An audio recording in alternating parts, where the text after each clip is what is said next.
사람은 영혼과 그리고 육체로 이렇게 구성되어 있습니다. 영혼과 육체. 사람이 죽으면, 잘 들으십시오. 사람이 죽으면 영혼과 육체가 분리됩니다. 분리돼요. 누가복음 23장 43절에서 예수님은 죽음을 바라보는 강도에게 이렇게 말씀하셨는데요. 오늘 내가 나와 함께 낙원에 있으리라. 이렇게 말씀하셨습니다. 이 말씀 속에서 사람이 죽으면 육체는 흙으로 돌아가고 그 영혼은 소멸되는 것이 아니라 하나님 안에 거하는구나 라고 우리가 깨닫게 되지요. 그래서 사람은 영혼과 육체로 되어 있는데 죽으면 분리되는구나. 분리되는구나. 자, 그런데 여러분, 여기에서 끝나지 않습니다. 육체에서 분리된 영혼은 부활의 때에, 즉 예수님께서 다시 이 세상에 오시는 그때에 신령한 몸으로 변화되고, 육체는 신령한 몸으로 변화될 때 그 영혼은 육체 가운데 결합이 돼요. 돌아가지고 하나가 되는 것이지요. 맞습니까? 여러분, 이 내용이 사실 보통 내용이 아닙니다. 우리는 이성을 가지고 지성을 가지고 있는 사람들이기 때문에 하나하나를 잘 살펴봐야 됩니다. 과연 그럴까? 그리고 그러한 생각은 어디서부터 왔을까? 성경은 어떻게 말씀하고 있을까? 잘 살펴봐야 됩니다. 오늘 시간이 그런 시간이 됐으면 참 좋겠습니다. 여러분, 예수님께서 다시 재림하실 때 그때 흙으로 돌아간 우리의 육체가 신령한 몸으로 변화되고, 그리고 우리의 죽음과 함께 분리되었던 그 영혼이 다시 결합이 된다는 이 내용이 만만치 않는 내용이에요.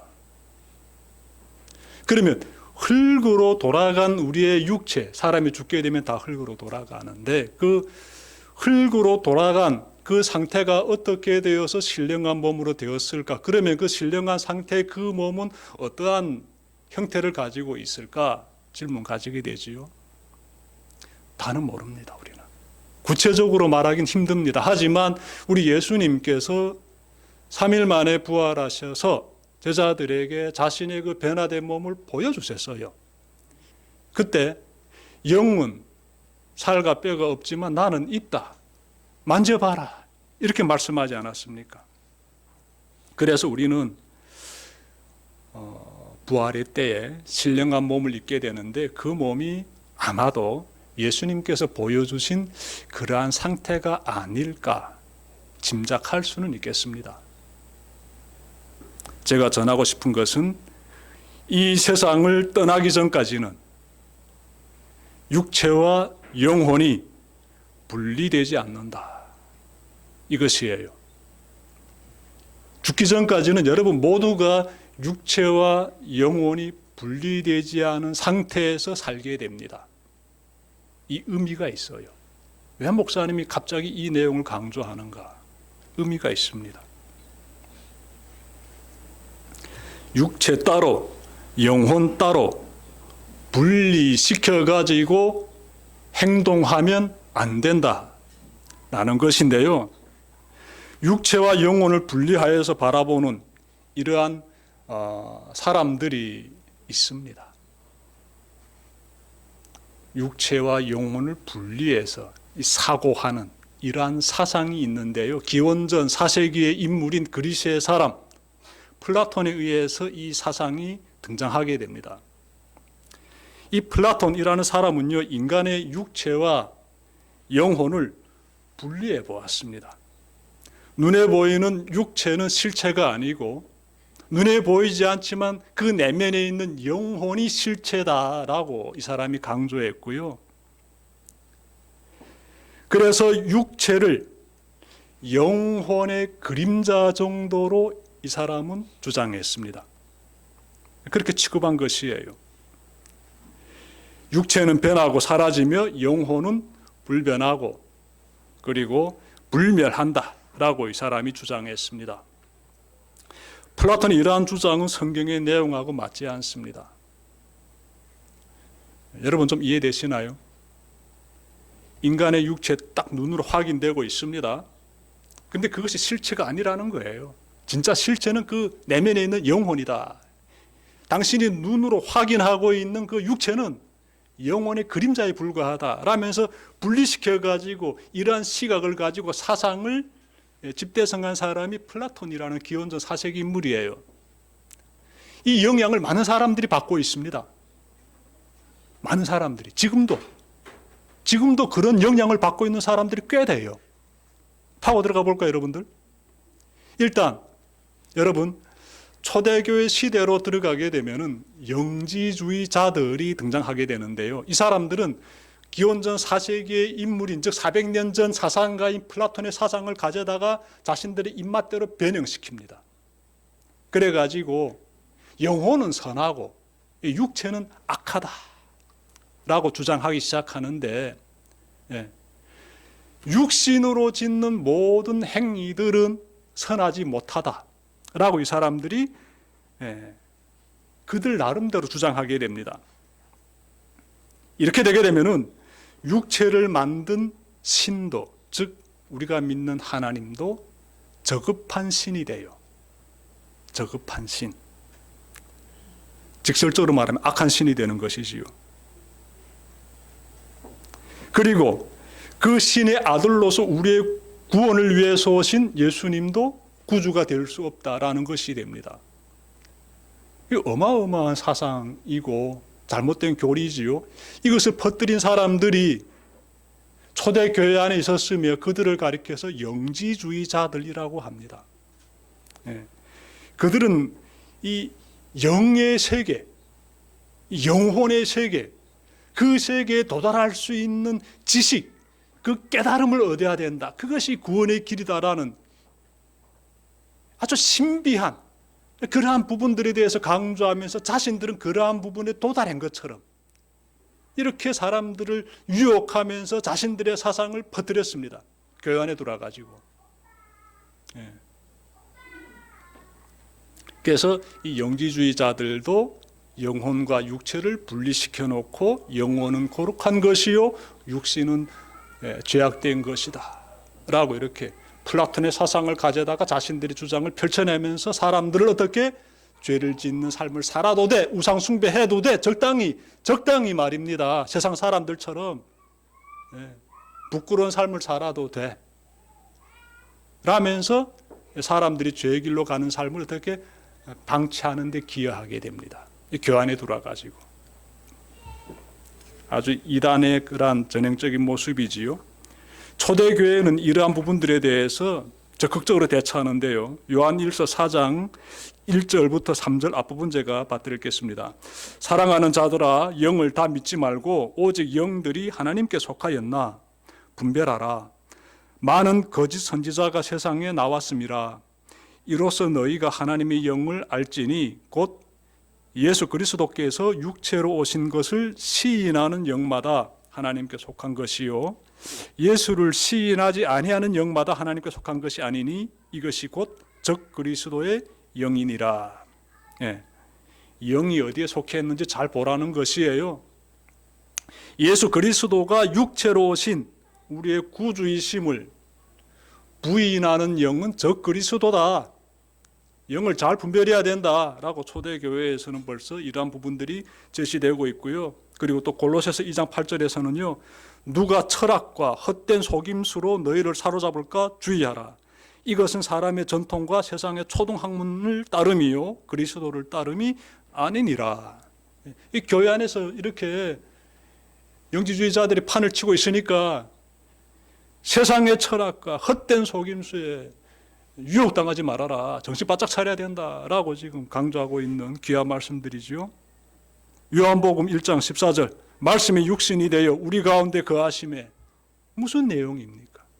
이 육신이 얼마나 중요한지를 지금 말씀하고 있지 않습니까? 말씀은 하나님을 가리키고 있어요. 그분께서 육신을 입으셨다는 것이지요. 그분이 우리 가운데 거하심에 우리가 어떻게 그분의 영광을 보니 아버지의 독생자의 영광이요 은혜와 진리가 충만하다 라면서 이렇게 초대교회는 영지주의자들의 이러한 활동을 단호히 그냥 차단하고 물리치는 것입니다. 좀 정리해본다라게 되면은 인간은 육체와 영혼이 유기적으로 결합된 전 인격적인 존재입니다. 좀 중요한 부분이 되겠습니다. 유기적으로 결합된 전 인격적인 존재다. 즉 육체적인 존재인 동시에 영적인 존재가 인간입니다. 인간, 우리 사람이에요. 그러므로 살아있는 동안 영혼과 육체를 분리시켜 사고하고 행동하면 안 됩니다. 우리 숨이 질 때까지 어떻게? 영혼과 육체가 유기적으로 결합된 전인격적인 존재다라는 사실 꼭 기억하고 분리시켜서 생각하면서 사고하고 판단하는 그러한 세상의 철학의 사상들에 물들지 말기를 바랍니다. 세상의 혼탁한 사상들을 분별하고 물리치면서 우리는 그리스도인의 삶을 살아야 합니다. 이러한 삶을 사는 사람들에게 나타나는 것이 있습니다. 그것이 바로 예배입니다. 예배. 그러니까 예배 드린다는 것이 얼마나 중요합니까? 여러분, 예배는요 몸으로 드려져야 됩니다. 몸으로, 이 육신으로.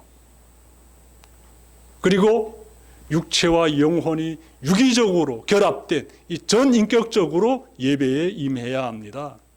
그래서 몸의 표현이 굉장히 중요해요. 로마서 12장 1절 보십시오. 형제자매 여러분, 그러므로 나는 하나님의 자비하심을 힘입어 여러분에게 권합니다. 여러분의 몸을 하나님께서 기뻐하시는 거룩한 산 제물로 드리십시오. 이것이 여러분이 드릴 합당한 예배입니다. 이렇게 말씀하고 있지요. 예배란 이 몸을 하나님이 기뻐하시는 거룩한 산 제물로 드린다는 것이에요. 예배가 무엇이지? 그냥 교회 가서 자리에 앉아서 그냥 말씀 듣고 가면 예배인가? 너무 단순한 생각이지요. 이 예배가 가지고 있는 의미가 굉장히 중요합니다. 거룩한 산 제물이 도대체 뭘까? 거룩한 산 제물이 뭘까? 제물은요, 제물은 희생 제사에 사용되는 그러한 양이라든지 소라든지 이런 짐승을 떠올리면서 좀 바라봐야 됩니다. 그 생명체가 제물로 바쳐질 때는 죽임을 당하게 돼요. 피 흘리게 돼요. 그리고 다 불태움을 당하게 되죠. 사라집니다. 전부를 드리는 거예요. 가장 소중한 것, 생명을 잃으면서 자신의 전부를 드려지는 그러한 모습, 우리 제사 드리는 것 가운데서 희생 제물을 보게 되면 깨닫게 되는 것이에요. 제물을 하게 되면 그런 생각을 해야 돼요. 가장 소중한 생명을 바치고 모든 것을 바치는 것이구나. 전부를 드리는 것이구나. 이렇게 제사에 사용되는 이러한 희생 짐승을 우리가 떠올리면서 그때 사용되는 단어, 이 제물이라는 단어를 기억하면서 그 앞에 보니까 거룩한 산제물이라고 해요. 살아있는 상태에서 그러면 이것이 가지고 있는 의미가 무엇일까? 이제부터 내 자신을 하나님께 드린다는 것입니다. 내 자신을, 하나님을 어떻게 온전히 예배드리는 자로서 나의 그러한 생각과 나의 모든 경험과 이 모든 걸 다 어떻게 내가 주관하는 것이 아니라 하나님께 맡겨드리면서 하나님의 뜻에 따르겠다는 그런 표현들이 거룩한 산 제물이라는 이 귀한 메시지 속에 담겨져 있습니다. 여러분들 예배자입니까? 예배 드립니까? 나 예배 드리는데, 나 예배자인데요. 그럼 거룩한 산 제물로서 예배 드립니까? 라고 제가 다시 한번 질문 드리고 싶습니다. 정말 모든 걸 완전히 내려놓고 하나님을 위해서 저를 사용해 주십시오. 이런 마음의 자세로 예배드리고 있는가라는 것이 되겠습니다. 정말 완전히 끝까지 나를 다 내려놓고 그 마음으로 정말 거룩한 산 제물로서 예배 드린 적이 있다면은 얼마나 됩니까? 습관적으로 드리는 예배하고 완전히 다르지요. 생명을 벌써 드린다는 것 자체가 보통 내용이 아니잖아요. 거룩한 산 제물로 드리는 예배, 나는 사는 동안 몇 번 드렸을까? 오늘 이 시간 바로 그 시간이 되길 바랍니다. 정말 진심으로 거룩한 산 제물이 되는 그 예배를 드리는 여러분들 되시길 바랍니다. 나의 육신과 영혼을 온전히 하나님께 드리는 것, 그것이 거룩한 산 제물로 드리는 예배지요. 자, 그러므로 주일이 되면 나의 이 몸이 어디로 향해야 될까요? 주일이 되면 당연히 교회로 향해야지요. 여러분이 집에서 이렇게 TV를 켠다든지 아니면 컴퓨터 유튜브에 접속해 가지고 이렇게 예배 드린다든지 이런 것들은 사실 성경의 말씀에서 비춰봤을 때 그건 예배가 아니에요. 그건 예배가 아닙니다. 그냥 내 몸이 편하게 내가 있는 공간에서 인터넷 접속해 가지고 말씀 듣고 아이고 나 이제 예배 다 드렸어 라고 생각한다면 오판이에요. 그러면 교회가 있을 필요가 없지요. 그럼 교회가 왜 있지요? 우리 에베소서 말씀을 받아 안을 때 교회는 예수 그리스도의 몸이 되고 예수 그리스도의 머리가 되고 예수님은 교회의 모퉁이 돌이 되신다고 이렇게 말씀 받아 안았는데 그처럼 중요한 교회가 이 땅 가운데 세워져 있는데 집에서 앉아서 유튜브로 예배 듣는다든지 TV로 어느 목사의 설교 한 편 딱 듣고 나 예배 드렸다라면은 그러면 교회가 있을 필요가 없지요. 교회라는 공간 왜 필요합니까? 더 나아가서 그런 몸으로 거룩한 산 제물, 너의 몸을 거룩한 산 제물로 드리라는 이 말씀이 왜 있겠습니까? 우리의 몸의 표현으로서 나타나야 되는 그 예배의 모습이 왜 필요하겠습니까? 다 필요 없죠. 그러면 집에 앉아서 유튜브 켜고 그냥 간단히 설교 한 편 듣고 예배 드렸다 끝 하면 되는 것이지요. 그렇지 않다는 거예요. 절대로 그렇지 않습니다. 이걸 잘 기억합시다. 몸의 표현이 예배의 모습에서 너무나 중요합니다. 그리고 그 몸의 표현 여러분들 이 자리까지 나오셨듯이 늘 교회를 향해서 이어져야 돼요. 하나님께 어떻게? 영혼과 나의 육체 이 모든 걸 전인격적으로 하나님께 올려드리는 거룩한 산 제물이 되는 예배자의 모습이 나타나야 되는 것입니다. 그런데 부득이한 사정이라는 것 또한 있습니다. 저도 알고 있어요. 저도 이 말씀 준비하면서 하나님 부득이한 사정 있지 않습니까?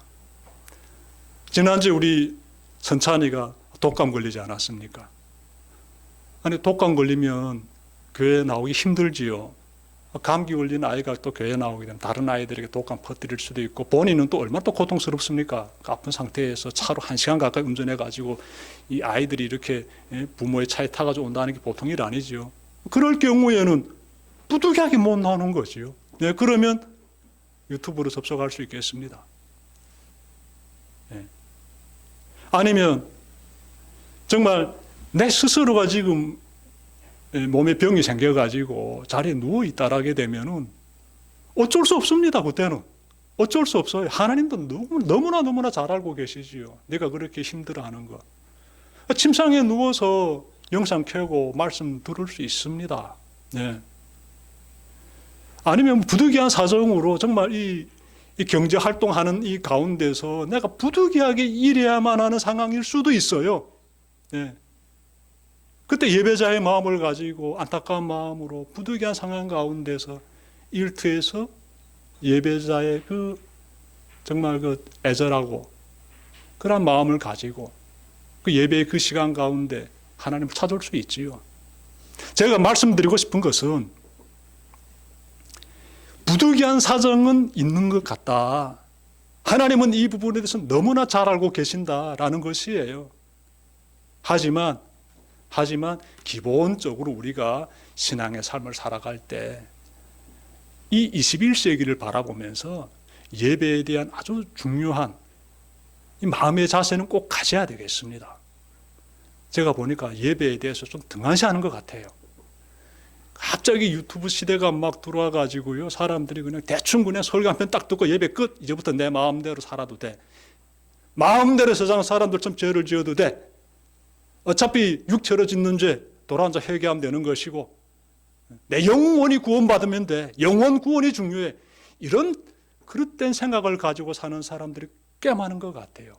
이런 생각은 플라톤 사상을 가지고 있기 때문에 그런 생각을 함부로 하게 되는 것이에요. 성경의 사상과 전혀 맞지 않습니다.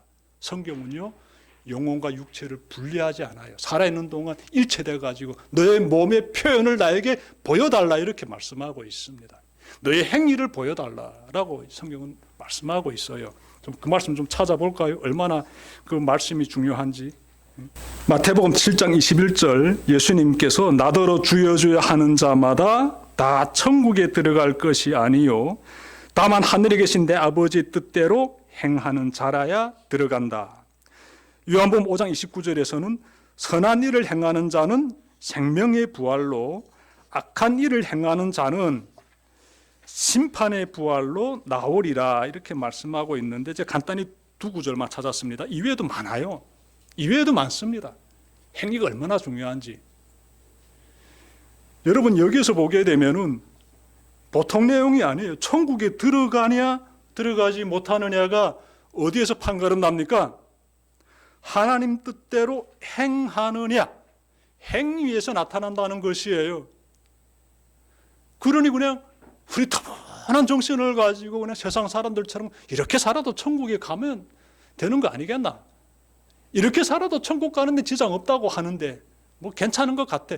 스스로 이렇게 오판하고 사는 사람들 꽤 좀 되는 것 같아요. 왜냐하면 저는요 진짜 그리스도인은 행위가 중요하다고 생각합니다. 행위. 근데 그 행위가 정말 아름답고 하나님의 선하신 뜻을 따라서 그렇게 살아간다면 세상이 굉장히 아름답지 않을까, 굉장히 멋있지 않을까 이런 생각이 들어요. 그래서 겉으로는 예수 믿는 사람인데 하고 행위 보게 되면 그렇지 않은 모습들 많이 발견되고 있습니다. 그러니까 우리가 그런 사람이 되면 안 되는 거예요. 이 자리에 계신 여러분들이 그런 삶을 살면 안 되는 것이지요. 여러분 오늘 말씀 보게 되면은요 이런 말씀이 나옵니다. 1절 하반절에 이것이 여러분이 드릴 합당한 예배입니다라고 해요. 합당한 예배. 개역개정 성경에서는요 영적 예배다라고 말씀합니다. 영적 예배다. 합당하다, 영적 예배다. 다 이 부분이 번역하는 그러한 그 부분에 들어가서는 크게 문제가 없어요. 여러분 이 내용을 우리가 좀 잘 봐야 되는 것이 이 말씀 묵상하게 되면은 그런 생각이 듭니다. 합당한 예배, 영적 예배 나는 지금 드리고 있을까? 내가 지금 이 자리에 가운데 들어와가지고 정말 영적인 예배 드리고 있을까? 영적 예배가 무엇일까요? 내가 어떻게 예배 드리면 영적으로 드린 예배가 될까요? 혹시 그런 생각 가져본 적 없습니까? 예배를 드리면서 어떤 신비한 체험한다든지 어떤 초월적인 감격을 느낀다든지 예배를 드리면서 큰 이 은혜, 감격, 감사, 믿음이 견고에 세워지게 되는 그러한 경험 가운데 벅찼던 그런 순간들 혹시 없습니까? 있다면은 여러분들이 그때 스스로에게 나 오늘 영적인 예배 드렸네. 난 오늘 영적 예배 드렸어. 이렇게 스스로에게 이렇게 말하곤 하지 않습니까? 그리고 그런 예배가 과연 영적인 예배일까요? 여러분 오늘 목사님 설교 들었는데 별로 마음에 와닿지도 않아. 냉랭해. 오늘은 영적 예배 드린 것 같지 않아. 이런 생각 가져본 적 없습니까? 도대체 영적 예배는 어떤 예배일까? 영적 예배는 영적 예배는 어떤 예배일까? 영적이라는 요 부분이 헬라어로 보게 되면 로기코스인데 로기코스 이 단어 속에 담겨진 의미는 뭐 합리적인, 이성적인, 영적인, 지적인 이런 의미를 담고 있어요. 그래서 세번역 성경에서는 합당한 예배다라고 번역했고 개역개정 성경에서는 영적 예배다라고 번역했는데 다 좋아요. 우리가 예배를 어떻게 바라보고 나는 예배를 이렇게 드리고 있다. 내가 오늘 드린 예배는 이런 예배야라고 우리가 지금 평가를 하고 있지는 않는지 제가 지금 질문 드리는 것입니다. 나는 예배의 참여자로서 지금 임하고 있는지 나는 예배의 평가자로서 임하고 있지는 않는지 살펴보자는 것이에요. 오늘 예배는 냉랭해. 오늘은 합당한 예배, 영적인 예배 드린 것 같지 않아. 이런 마음을 가지고 있다면은 그 사람은 예배의 참여자가 되지 못하고요. 예배의 평가자는 됩니다. 하지만 말씀이 좀 냉랭하고 좀 나에게 좀 크게 확 다가오진 않았지만 그럼에도 불구하고 하나님 나는요. 영적으로 그리고 이 육체적으로 최선을 다해 가지고 하나님을 위하여 섬기는 삶을 살겠습니다. 이 마음을 가지고 예배 끝나고 문 탁 열고 밖으로 나가면 그 사람은요. 영적 예배 드린 사람이고 합당한 예배를 드린 사람이에요. 하나님은 이런 예배를 원하시지요. 하나님은 이런 예배를 받기를 또한 원하십니다. 여러분 마음의 감동에 여러분들께서 많이 귀를 기울이면서 예배를 평가하게 되면은요, 그거는 참 좋은 모습이 아닙니다. 그런 모습 가운데서는 하나님은요, 여러분의 그 부분들을 만족시켜주는 서비스 제공자가 되시고요, 설교를 하는 목사는요, 마치도 이곳에 서 있는 공연자에 불과합니다. 공연하는 사람. 절대로 그렇지 않거든요. 여러분들은 예배에 참여자가 꼭 되시길 바랍니다. 여러분 예배 드릴 때 우리가 끝으로 하나님의 뜻을 잘 찾아야 합니다. 2절부터 3절 말씀 보십시오. 여러분은 이 시대의 풍조를 본받지 말고 말씀을 새롭게 함으로 변화를 받아서 하나님의 선하시고 기뻐하시고 완전하신 뜻이 무엇인지를 분별하도록 하십시오. 나는 내가 받은 은혜를 힘입어서 여러분 각 사람에게 말합니다. 여러분은 스스로 마땅히 생각해야 하는 것 이상으로 생각하지 말고 하나님께서 각 사람에게 나누어 주신 믿음의 분량대로 분수에 맞게 생각하십시오. 네, 이렇게 말씀하고 있는데 예배를 드리는 이 가운데서 우리가 무엇을 생각해야 되는가 분명하게 제시되고 있습니다. 하나님의 뜻을 찾으라. 하나님의 선하시고 기뻐하시고 완전하신 뜻을 찾아라 이렇게 말씀하고 있습니다. 그럼 오늘 말씀 가운데 하나님이 선하시고 기뻐하시고 완전하신 뜻이 무엇이겠습니까? 오늘 말씀을 통해서 여러분들이 무엇을 마음에 딱 새기면 되겠습니까? 나의 삶을, 이 영혼과 육체로 구성된 나의 전 인격을 하나님께 드리는 예배자가 되어야지. 하나님 그걸 원하시는구나. 하나님 그 뜻 가운데서 하나님께서 기쁘게 생각하시는 선한 일을 내가 해야 되겠네. 이런 마음의 결단, 마음의 각오, 마음의 깨달음을 잘 간직하시고 새로운 한 주도 믿음 가운데 잘 걸어가시는 여러분들 되시기를 주님의 이름으로 축원합니다. 기도드립시다.